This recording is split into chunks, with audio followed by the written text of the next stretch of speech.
Marcel Petiot, Doctor Satanás, Crimen, Medicina y Oscuridad. La historia del crimen está repleta de figuras que, por su crueldad y frialdad, se han ganado un lugar destacado en los anales del horror. Entre ellas, una de las más espeluznantes es la de Marcel Petiot, conocido popularmente como Doctor Satanás. Este médico francés, que operó en la Francia ocupada por los nazis durante la Segunda Guerra Mundial, dejó una estela de terror que desdibujó las fronteras entre la medicina, el asesinato y el sadismo.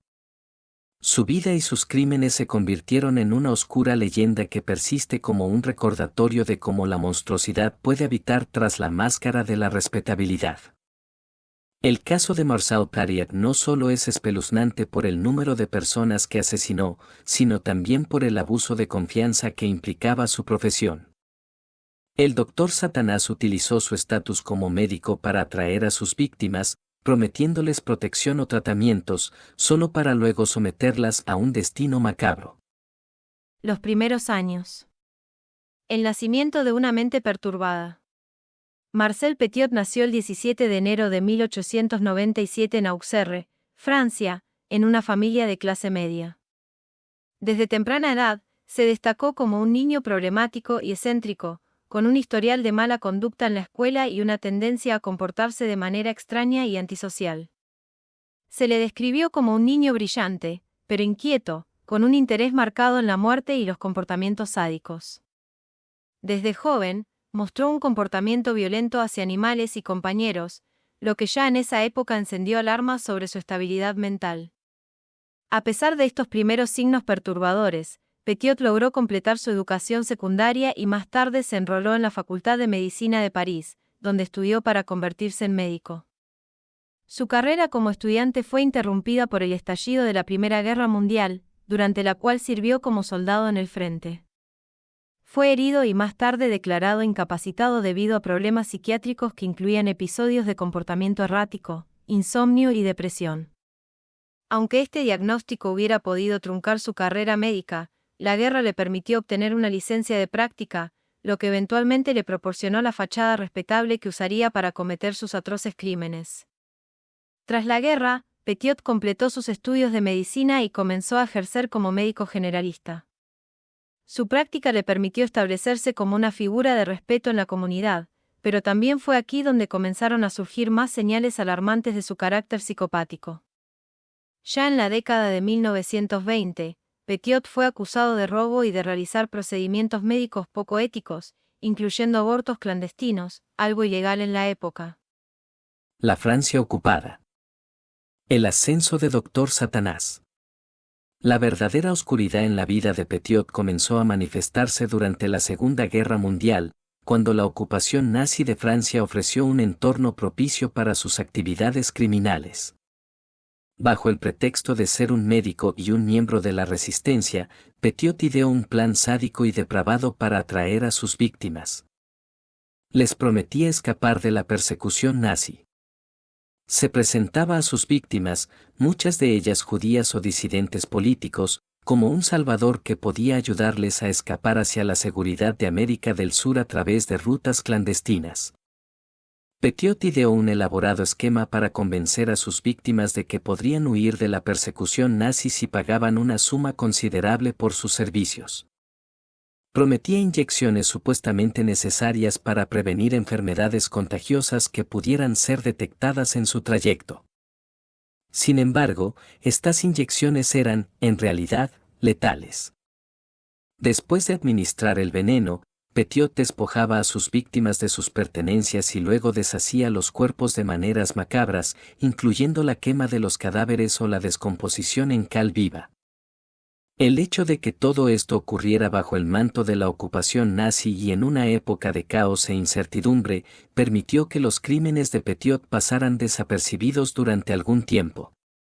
La ocupación alemana de París desde 1940 hasta su liberación en 1944 proporcionó un escenario en el que las desapariciones y muertes no se investigaban a fondo, y donde muchos de los actos de violencia, tortura y asesinato fueron atribuidos a las fuerzas invasoras o a las luchas internas de la resistencia. El descubrimiento de la Casa de los Horrores.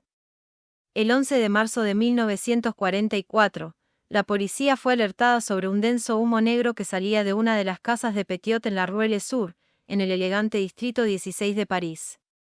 Al ingresar a la propiedad, las autoridades descubrieron un espectáculo macabro. Cuerpos en distintos estados de descomposición y desmembramiento, calderas llenas de restos humanos y un patio lleno de cal viva.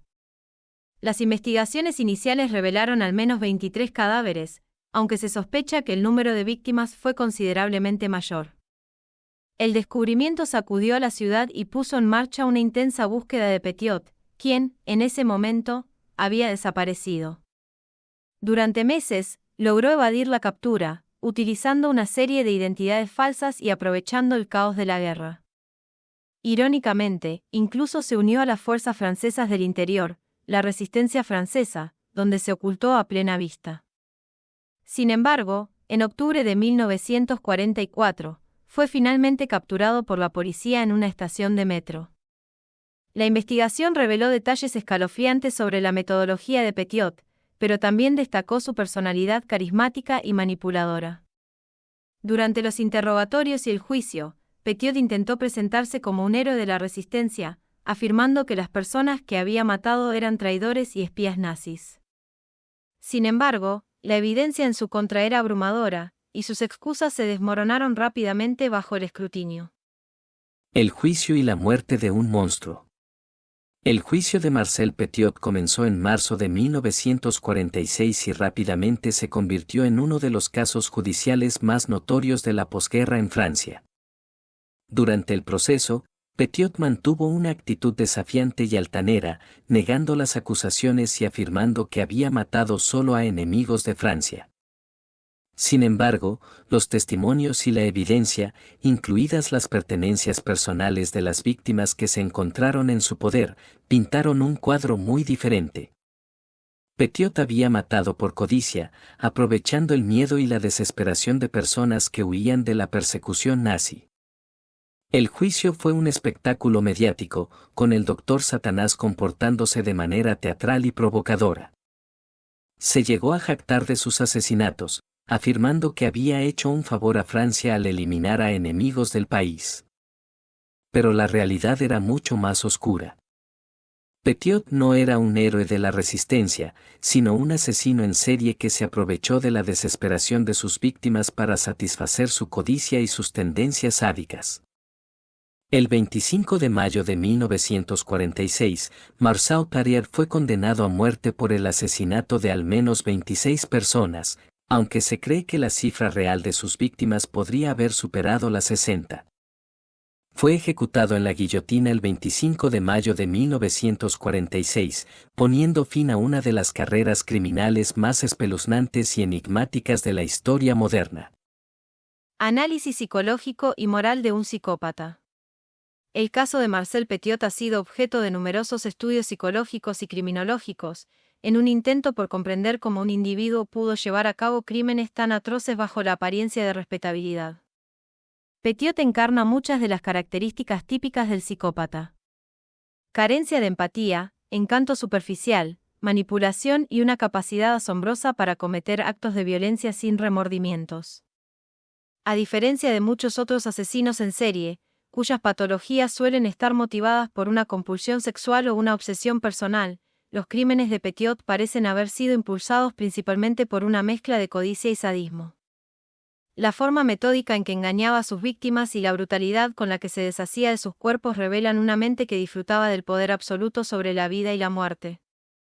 El caso de Marcel Petiot, conocido como Dr. Satanás, sigue siendo uno de los más impactantes y aterradores de la historia criminal, no solo por la magnitud de sus crímenes, sino por las complejidades psicológicas y morales que plantea. Su legado es un testimonio sombrío de la capacidad humana para el mal, escondido bajo la apariencia de respetabilidad, y de cómo la guerra y el caos pueden proporcionar un terreno fértil para la explotación, la violencia y la impunidad. Petiot se aprovechó de las circunstancias únicas de la Segunda Guerra Mundial, donde la ocupación nazi y el colapso del orden social tradicional le permitieron operar sin ser detectado durante tanto tiempo.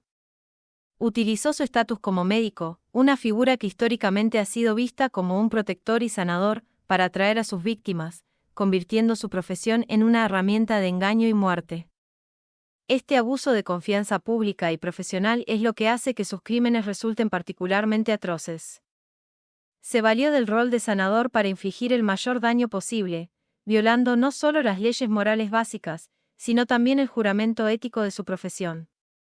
El juicio y la condena de Petiot proporcionaron una catarsis a una Francia devastada por la guerra, pero su historia persiste en la memoria colectiva como un recordatorio de los horrores que pueden surgir cuando el poder, la desesperación y la codicia se combinan en un solo individuo. El estudio de su psicopatía y comportamiento criminal ha enriquecido la comprensión de la naturaleza del mal en el campo de la criminología y la psicología, revelando las complejidades detrás de la mente de un asesino en serie. Sin embargo, el legado de Petiot también plantea cuestiones más amplias sobre la naturaleza humana, la moralidad en tiempos de guerra y los límites de la justicia. ¿Cómo puede un hombre que se presenta como defensor de los oprimidos convertirse en su verdugo? ¿Qué significa la justicia en un contexto donde los actos más atroces a menudo quedan impunes debido a las circunstancias extremas de la guerra? Estas preguntas, aunque no tienen respuestas sencillas, son esenciales para entender no solo a Petiot, sino también a los muchos otros que, en tiempos de conflicto, se aprovechan del sufrimiento humano para satisfacer sus propios deseos oscuros. El caso de Marcel Petiot también sirve como una advertencia sobre la importancia de mantener fuertes sistemas éticos y legales, incluso en tiempos de crisis. La vigilancia constante y la rendición de cuentas son necesarias para evitar que figuras como Petiot se aprovechen de las debilidades de las sociedades en tiempos de agitación. En última instancia, su historia nos recuerda que el mal puede florecer en las sombras, pero también que la justicia, aunque tarde, puede finalmente prevalecer.